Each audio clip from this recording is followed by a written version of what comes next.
एक भव्य और विशाल वृक्ष people, ficus religiosa, right, religion से रिलेटेड है, जिससे माना जाता है कि 3 देवता का निवास होता है, जिसके बारे में ये भी सुना जाता है कि ये दिन के समय ऑक्सीजन रिलीज़ करता है और रात के समय भी ऑक्सीजन रिलीज़ करता है। तो इकलौता पेड़ है जो दिन के समय भी ऑक्सीजन रिलीज़ करेगा और रात के समय भी ऑक्सीजन रिलीज़ करेगा, दोनों समय में ही ऑक्सीजन देता है। अब इसमें कितनी सच्चाई है ये तो मैं आपको साइंटिफिकली बताऊंगा, लेकिन हाँ, इस वृक्ष की कैनोपी, इस वृक्ष की ग्रोथ अविश्वसनीय होती है, इसलिए इसका महत्व हमारे वेदों में इतना ज़्यादा दिया गया है और होना भी चाहिए, क्योंकि इसकी आयु भी सभी अन्य वृक्षों से ज़्यादा होती है। पीपल या बरगद हो गए, इनकी जो आयु होती है बहुत ज़्यादा होती है, इसलिए इनको काटना किसी भी तरीके से न्यायोचित नहीं माना जा सकता। और कैनोपी जितनी बड़ी होगी उतना ज़्यादा फोटोसिंथेसिस होगा, उतना ज़्यादा ऑक्सीजन रिलीज़ होगी, और ऑक्सीजन के महत्व को आज के लोग तो बहुत अच्छे से समझ ही सकते हैं, जबकि लगातार ग्लोबल वार्मिंग और CO2 का जो नंबर है वो अपने एटमॉस्फेयर में बढ़ता ही चला जा रहा है।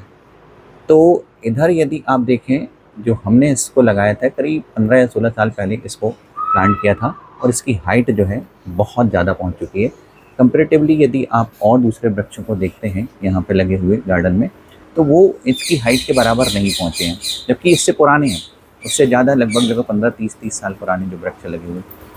तो पीपल का इसलिए बहुत ज़्यादा महत्व होता है क्योंकि इसकी कैनोपी बहुत बड़ी होती है, ये एक विशाल वृक्ष होता है। अब आगे बताता हूँ कि ये रात में ऑक्सीजन कैसे रिलीज़ करता है। कोई भी प्लांट यदि ऑक्सीजन रिलीज़ करता है तो वो होता है फोटोसिंथेसिस, राइट। और फोटोसिंथेसिस में 2 प्रक्रियाएं होती हैं, एक होता है लाइट रिएक्शन और दूसरा होता है डार्क रिएक्शन। तो लाइट रिएक्शन के समय क्या होता है कि जब सनलाइट पड़ती है, राइट, आप यहाँ थोड़ा देखिए, सनलाइट जब पड़ती है तो सनलाइट ही एक ऐसी चीज होती है जो कि वाटर को ब्रेक डाउन करती है, पानी को तोड़ेगी। पानी को तोड़ेगी तो 2H+ अलग होगा, इलेक्ट्रॉन अलग होगा, और O2 जो है वो बाहर जाएगी। तो पानी के टूटने से O2 बाहर आती है। भाई ये सबसे मेन चीज ध्यान रखो, लोगों का भ्रम है कि CO2 को, जो ग्रीन प्लांट होते हैं CO2 को O2 में कन्वर्ट कर देते हैं, ऐसा नहीं है। CO2 तो पूरी की पूरी जाकर के कार्बोहाइड्रेट में फिक्स हो जाती है, पानी टूटता है जिसकी वजह से O2 बाहर आती है। H2 जो रहता है ये जाके NADPH2 बनाता है, और इलेक्ट्रॉन की मूवमेंट के बाद फिर ATP जनरेट होता है। ये जो एनर्जी कंपाउंड बन जाते हैं ये फिर जाकर के CO2 को फिक्स करते हैं कार्बोहाइड्रेट में। ये एक प्रक्रिया चलती है जिसको ग्रेना कहा जाता है, क्लोरोप्लास्ट में ग्रेना होता है, तो ग्रेना में होता है, और CO2 का फिक्सेशन कहां होता है, स्ट्रोमा में होता है।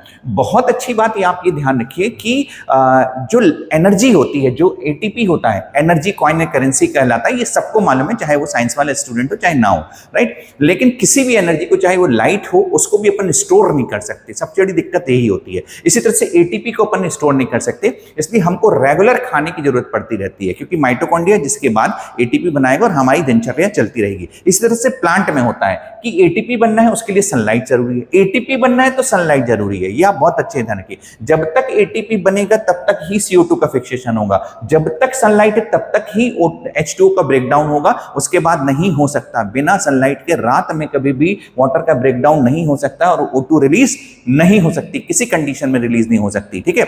और इसलिए आप ये ध्यान रखिए कि ये भी रिएक्शन दोनों के दोनों डे टाइम में चलते हैं। ऐसा नहीं है कि लाइट रिएक्शन लाइट में चलेगा और डार्क रिएक्शन रात के समय चलेगा। डार्क रिएक्शन इसलिए कहा जाता है क्योंकि लाइट के प्रोडक्ट के ऊपर डिपेंड करता है, डायरेक्ट सनलाइट के ऊपर डिपेंड नहीं कर रहा है, बस इतना सा कारण है, ठीक है। नहीं तो ये पूरी फोटोसिंथेसिस प्रक्रिया कब होती है, सनलाइट मतलब डे टाइम में। इसके बाद पहली चीज तो आप समझ गए। इसके अलावा कुछ प्लांट्स के कैटेगरी में इसको डिवाइड कर लेते हैं अपन। प्रकाश संश्लेषण के बेस पे प्लांट को 3 टाइप में डिवाइड करते हैं, C3 प्लांट, एक C4 प्लांट है, और CM प्लांट होते हैं। पीपल इसमें आता है, राइट। इसमें देखिए स्टोमेटा की यदि बात करें, स्टोमेटा इनमें जो होते हैं, ये CM प्लांट जो होते हैं ये डेजर्ट प्लांट होते हैं, जो मरुस्थल वगैरह प्रेजेंट होते हैं। इनमें डे टाइम में स्टोमेटा के रहते हैं क्लोज रहते हैं, और नाइट टाइम में भर ओपन रहते हैं, ठीक है। और इनमें डे टाइम में ही लाइट रिएक्शन होता है तो O2 रिलीज होगी, ठीक है। ये आप अच्छे से अपना सिंपल मैनर में ध्यान रख सकते हैं। और फिर इसके बाद डार्क रिएक्शन होगा। डार्क रिएक्शन यदि हो रहा है तो CO2 जो रहेगी C3 साइकिल में इसको फिक्स हो जाएगी, ठीक है, और C3 साइकिल के थ्रू ही शुगर में फिक्स हो जाएगी वो, ठीक है।